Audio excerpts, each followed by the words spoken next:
ગોધરા તાલુકાના બોડીદ્રા બુઝુર્ગ ખાતે આશ્રી ક્ષત્રિય દરબાર કેળવણી મંડળ ટ્રસ્ટ દ્વારા આયોજિત દ્વિતીય સમૂહ લગ્નોત્સવમાં પંચમહાલ જિલ્લાના 11 નવયુગલોએ પ્રભુતામાં પગલાં પાડી નવજીવનની શરૂઆત કરી હતી। વર્ષ 2025થી શરૂ થયેલી આ પહેલનો મુખ્ય ઉદ્દેશ્ય સમાજમાં લગ્ન પ્રસંગે થતા બિનજરૂરી ખર્ચ ઘટાડી એ બચતને યુવા પેઢીના શિક્ષણ અને આર્થિક વિકાસ પાછળ વાળવાનો છે। साधु संतो और धारासभ्य निमिषाबेन सुथार तथा गुलाबसिंह चौहान जेवा महानुभावोनी उपस्थितिमां संपन्न थयेला कार्यक्रमे समाजनी एकता अने उन्नतिनुं प्रेरणादायी उदाहरण पूरुं पाड्युं हतुं। क्षत्रिय दरबार समाजनी आ पहल अन्य समाजों माटे पण खर्च घटाडवा अने शिक्षणने प्राधान्य आपवा माटे एक उत्तम उदाहरण पूरुं पाडे छे।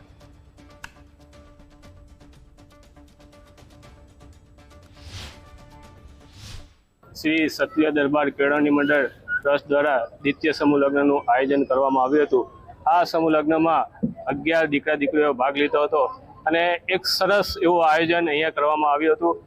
દર વર્ષે આવું આયોજન થાય છે। 2025માં શેરા તાલુકાના દલવાડા ગામ ખાતે પણ શ્રી ક્ષત્રિય દરબાર કેળવણી મંડળ ટ્રસ્ટ દ્વારા સમૂહ લગ્નનું આયોજન કરવામાં આવ્યું હતું।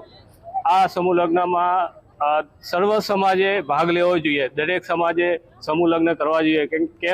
કેમ કે આજે એટલી બધી મોંઘવારી વધી ગઈ છે। તમે જો સોનું ચાંદી આસમાને પહોંચી રહ્યું છે।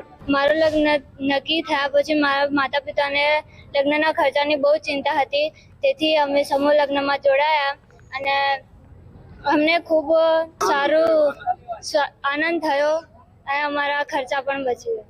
આ આયોજન દર વર્ષે કરવામાં આવે તો અમારા સમાજના દરેક યુવા યુવતીને આનંદ થશે, લાભ મળશે અને જે ખોટા ખર્ચા થતા હોય તે બચી જશે।